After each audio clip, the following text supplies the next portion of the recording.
Sir, गौशाला भोपाल गौशाला चुनाव की तिथि निर्धारित हो गई है, क्या कुछ इस बार माहौल लग रहा है सर? चुनाव होगा, निष्पक्ष चुनाव होगा। मेरा टीम उसमें आएगा, 9 सदस्य लोग चुने जाएंगे। सर, कल हम लोग गौशाला गए तो वहाँ ऐसा देखा गया सर कि कहीं ना कहीं जो व्यवस्था होना चाहिए कुछ अभाव लग रहा है, तो क्या लगता है सर? इसलिए कि जो पुरानी समिति थे, निवर्तमान मंत्री जो हैं, जैसे ही चुनाव का घोषणा हुआ वैसे ही वहां ध्यान देना छोड़ दिए, जिसके कारण वहां अव्यवस्था हो गई है। अभी जो भी है व्यवस्थापक देख रहा है। गौशाला का तो उद्देश्य ही है कि जो गायें जिनका जीवन भर हम दूध पिए, जब बूढ़ी हो गई, लाचार हो गई, तो उसको हम लावारिस नहीं छोड़ें, उसको वहाँ रखें, उसका उचित देखभाल करें, उसको भोजन मिले, चारा मिले, और साथ ही साथ उसका उचित चिकित्सा दवाई भी मिले, ताकि वो जो है लाचार गौएं वहाँ सेवा की जा सके। गौशाला का उद्देश्य, गौरक्षणी शब्द जो है इसी से आता है। और इसका जो है स्थानीय व्यवसायी लोग इसमें दान देकर उस संस्था को और उन गायों को पालन पोषण करते हैं। सर, कुछ माह पहले भी विधायक जी आए थे, आप उनसे काफी व्यथित होकर यह उनसे आप अनुरोध किए थे, आग्रह किए थे कि भू माफिया से बचाना।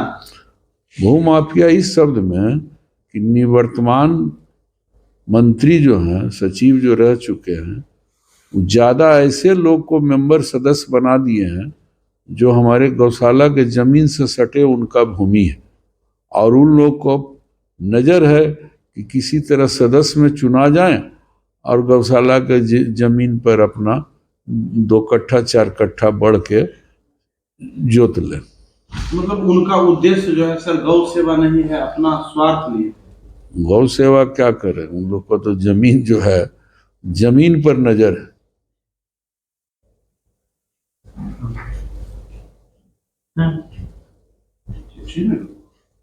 हाँ हाँ।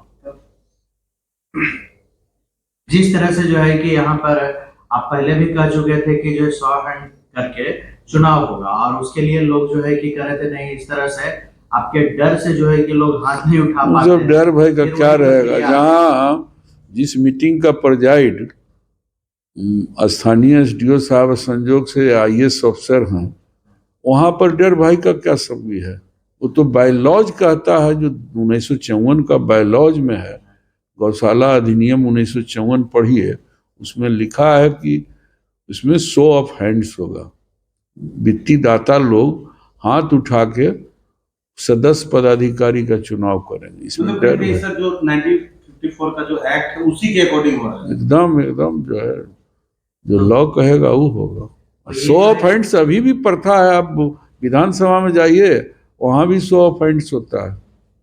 तो इस तरह के जीत को क्या जो है कि माना जाए कि ये सांकेतिक जीत एक तरह से हो चुकी है। नहीं, वो सब अभी जीत का बारे में नहीं बोलेंगे। जीत का निर्णय 22 तारीख को 4 बजे सुन लीजिएगा कौन जीता। लेकिन कहीं कहीं सर आम लोग भी अब भोपाल गौशाला को देखना चाह रहे हैं, जानना चाह रहे हैं, और उनमें भी एक उत्सुकता जगी, तो क्या लोगों लगता में है? जागृति आ गई है, जी। गौशाला के प्रति लोग जागृत हुए, बहुत अच्छी बात है। आने वाले जो हमारे जो लोग होंगे, नौजवान लोग, अगर इनसे जागृति मिली तो बहुत अच्छी बात है। ज्यादातर जो मेंबर हैं वो आपसे लगातार आके मिल रहे हैं और आपको समर्थन इसलिए दे कि रहे हम हैं। 50 साल से जुड़े हैं, 40 साल से सेवा दिए। पहले भी हम सेक्रेटरी भी रहे, सदस्य भी रहे, ज्वाइंट सेक्रेटरी भी रहे, अभी उपाध्यक्ष भी मैं हूँ।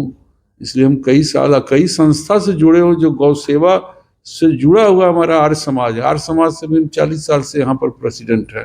आर्य समाज मंदिर बना हुआ है वहाँ पर। आर्य समाज गौशाला दोनों ज्वाइंट अधिवेशन पहले होता था। गोपाष्टमी के दिन एक जुलूस निकलता था जिसमें आगे आगे गौएं रहती थी, और आर्य समाज के भजनिक लोग उसमें उपदेश देते थे। 19वीं सदी जब शुरू हुआ तो उस समय आर्य समाजी लोग या तो व्यापारी आर्य समाजी होते थे या कबीरपंथी होते थे। पुराने लोग देखिए अपने टाइटिल में दास लिखते हैं। दास मीन्स उस समय कबीर दास के अनुयायी थे। तो दास और आर्य समाजी, आर्य लिखते थे, दास लिखते थे, और उन लोग को सबको डिवोटी थे गौ सेवा के लिए। उसी समय गौशाला की स्थापना हुई। धन्यवाद।